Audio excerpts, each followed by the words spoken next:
I was 18 years old when I got married. I belonged to a very conservative family, a Baloch family, where good daughters never say no to their parents. My father wanted me to get married, and all I said was, if that makes you happy, I'll say yes. And of course, it was never a happy marriage.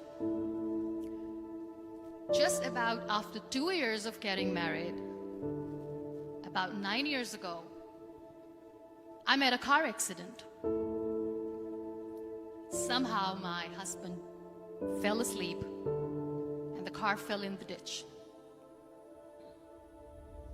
He managed to jump out, saved himself. I'm happy for him. But I stayed inside the car and I sustained a lot of injuries. The list is a bit long. Radius ulna of my right arm were fractured. The wrist was fractured. Shoulder bone and collarbone were fractured. My whole rib cage got fractured.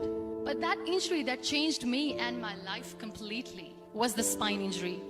Many people came to rescue. They gave me CPR. They dragged me out of the car. And while they were dragging me out, I got the complete transection of my spinal cord. Those 2.5 months in the hospital were dreadful. I was at the verge of despair. One day, doctor came to me and he said, well, I heard that you wanted to be an artist, but you ended up being a housewife. I have a bad news for you. You won't be able to paint again. Next day, doctor came to me and said, your spine injury is so bad, you won't be able to walk again. I took a deep breath and I said, it's all right. Next day, doctor came to me and said, because of your spine injury and the fixation that you have in your back, you won't be able to give birth to a child again. That day, I was devastated. I started to question my existence. Why am I even alive? So what kept me going was, one day I asked my brothers, I know I have a deformed hand, but I'm tired of looking at these white walls in the hospital and wearing these white scrubs. Bring me some colors, bring me some small canvas. I want to paint. So the very first painting I made was on my deathbed, where I painted for the very first time. What an amazing therapy it was. Without uttering a single word, I could paint my heart out. I could share my story. People used to come and say, what lovely painting, so much color. Nobody could see the grief in it. Only I could. And that day I decided that I'm going to live life for myself. I am not going to be that perfect person for someone. I am just going to take this moment and I will make it perfect for myself. That I'm going to fight my fears. So I wrote down one by one all those fears. And I decided that I'm going to overcome these fears one at a time. You know what was my biggest fear? Divorce. But the day I decided that this is nothing but my fear, I liberated myself by setting him free. And I made myself emotionally so strong that the day I got the news that he's getting married, I sent him a text that I'm so happy for you and I wish you all the best. And he knows that I pray for him today. Number 2 was, I won't be able to be a mother again. And that was quite devastating for me. But then I realized there are so many children in the world, all they want is acceptance. So there is no point of crying, just go and adopt one. And that's what I did.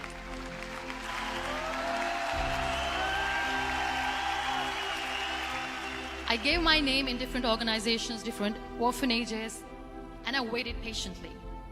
2 years later, I got this call from a very small city in Pakistan. I got a call and they said, are you Muniba Mazari? There is a baby boy and would you like to adopt? I could literally feel the labor pain. I said, yes, yes, I am going to adopt him. I am coming to take him home. And that day, I was 2 days old, and today he's 6. You know, when you end up being on the wheelchair, what's the most painful thing? People think that they will not be accepted by the people because we, in the world of perfect people, are imperfects. So I decided to appear more in public. I started to paint. I have done a lot of modeling campaigns. I decided that I'm going to join the national TV of Pakistan as an anchor person. I became the National Goodwill Ambassador for UN Women Pakistan, and now I speak for the rights of women, children. I was featured in BBC 100 Women for 2015. I'm one of the Forbes 30 under 30 for 2016.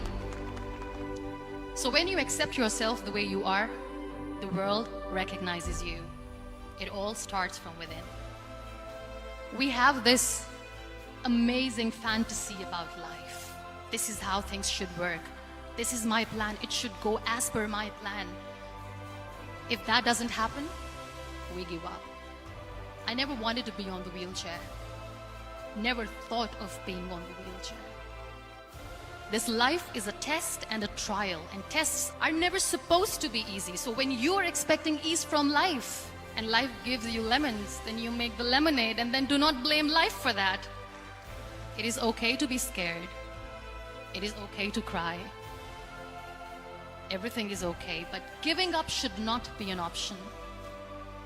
They always say that failure is not an option.